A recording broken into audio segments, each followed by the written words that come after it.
You can start a course by recognizing that in almost every, certainly in the commercial sector, and now that I'm at Deloitte, and before that when I was general counsel at a company called PRC, our most important asset wasn't our buildings, it wasn't our computers, it was our people.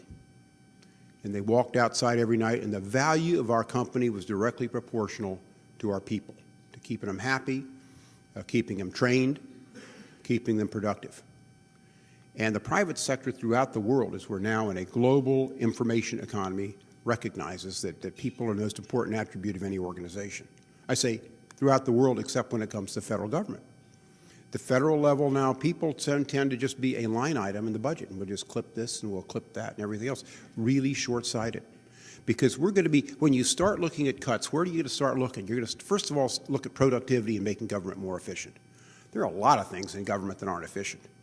Not your fault. I mean, look, in Congress, we're jurisdictionally driven, and we end up with something goes wrong, we have more reporting requirements we put here or more transparencies here. And so the end of the day is you got good people, smart people. Sometimes they're performing tasks that really don't need to be performed, but we make them. From Congress, we've decreed they be performed. They're filling out forms that didn't need to be printed. They're working under regulations that didn't need to be written.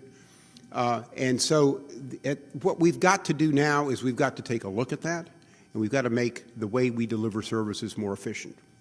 But you don't do that with second-rate employees.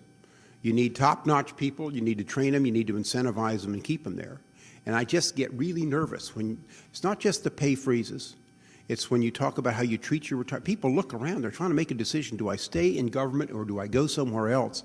And they look at these things, and it factors in. I know when I was thinking about leaving Congress, I said, now what happens if I stay? What happens if I lose? Am I going to live on the golf course, or am I going to live in a condo 6 miles away in an efficiency?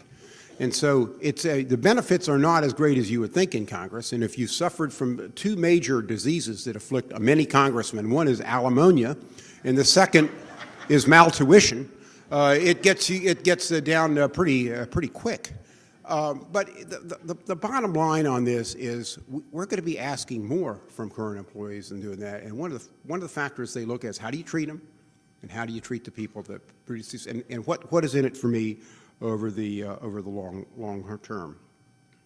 You don't get the best and the brightest in government by freezing pay, cutting benefits, making it harder for government to make the kind of decisions and hiring people that we have now, not honoring commitments to past workers who have paid their way in. People in government today look at that, people coming in. So you have a strong argument at this point in terms of making sure that you're not on the chopping block alone. We're part of the equation. We recognize that. Everybody understands as you look ahead that if we can't continue to borrow 40 cents in the dollar, and that we all need to come together on this. But what bothers me is the indiscriminate model that seems to be coming out sometimes from some of the members of Congress and others, where they'll just whack a line here or a line there. I did a thing on C-SPAN this morning with Doug Emmendorf, who's this director of CBO, and Stu Rothenberg, who's another political consultant. And somebody asked me, do these new Tea Party people, do they understand economics? Do they understand how the government works, all these freshman members? And I said, well, I don't think that just applies to the freshman members. I mean, as members of Congress, it runs the gamut. You have some gifted people like Steny and Chris Van Hollen who will be in here who are educated, smart, thorough, fourth decimal points, and you got some other people that they're good at getting elected. They can read the talking points and do the same. I mean, the incentives, so think about it, the incentives in Congress are to get reelected. The incentives aren't how many kids did you feed today or maybe more efficient. I mean, you want to understand a system, look at where the incentives are. That's what we could see this whole crash coming down on the subprime loans because the incentives were how many loans did you write, not how good they were because they were getting passed on. Well, that's the incentives to elected officials. We're not asking for a handout, people in this room. These are benefits we bargained for, we earned, and all we need to do is to make sure we're part of the equation. And by the way, your NARFE, your federal group has done a wonderful job through the years. They've got a huge job now because they have a lot of new members they have to educate.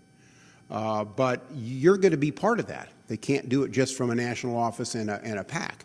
they have to do it with people power. So as you go and talk to your representatives, make it clear that you're not just some selfish senior wanting to soak but these were the benefits that you have are looked at by others. Federal service is still something we try to honor and revere.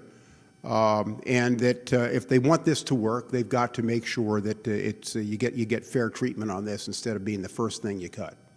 And so you'll be able to make that. And by the way, members may not always see the light, but they can sure feel the heat.